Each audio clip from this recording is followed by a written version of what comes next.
Russell from the Global Freedom Movement. I want to give a really quick update that I think is really cool. You know, the tide is turning.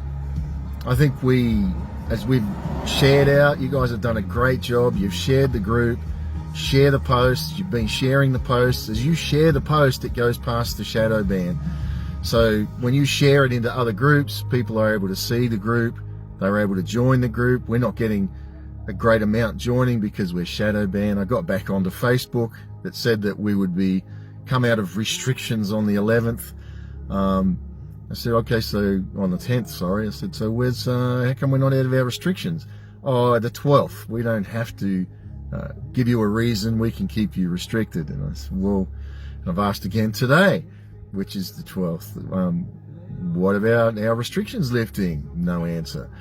So they're just lying. I got a message from one of our members that shared the group and got a 90-day ban for sharing the group. And she did a screenshot and sent it to me of that happening. Others are saying they don't see our posts.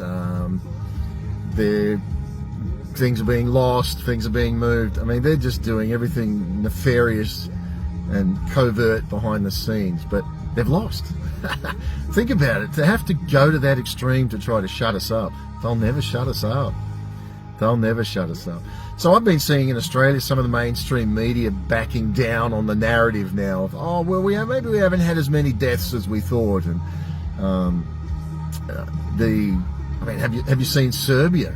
Serbia farmers stepping up. Panama, I mean, of course there's lots of different streams there, but it's still people stepping up. Argentina, where they camped out on the street, weren't supposed to. I have a friend from Argentina that told me that what was happening, and I found the footage, I've put it up.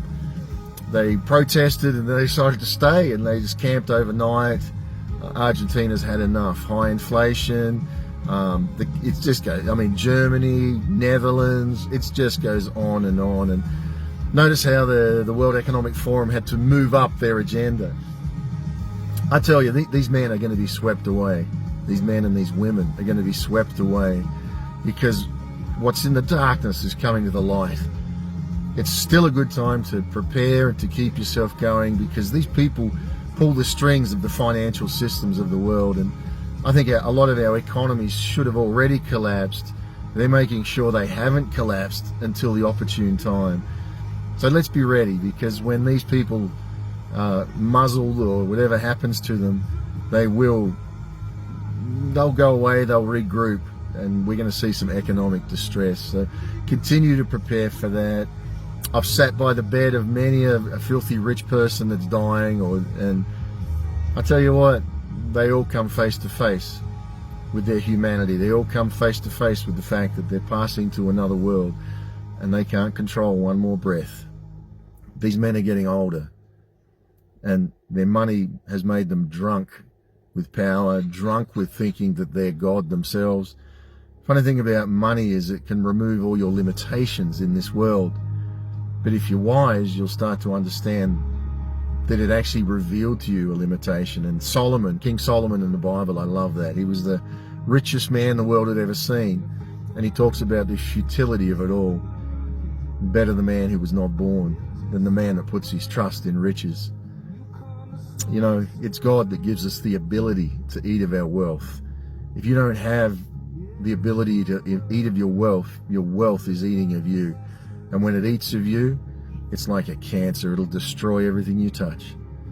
I tell you what, we've won. I'm excited to see the changing, people getting behind it. And despite all of our Facebook bans and restrictions, we're still seeing members joining. Keep sharing the posts into other groups. When you share it to other groups, the posts, people can find where it came from. And it's a great way to bypass their filthy evil motives and things, the censorship that they do. God be with the men of faith. You know, whatever you think of Trump, God be with him. He's a man who's standing for what he believes in. And I tell you what, the world needs more of men that stand for what they believe in. So God be with us all. That man will be back, and I do believe the world will probably ask for him to come back. Because whether or not you like the way he performs, the way he says things, the way he does things, he's a man with convictions. And I tell you what, I respect anybody that lives by their convictions, even if they're not like mine. Anyway, keep going. God bless you.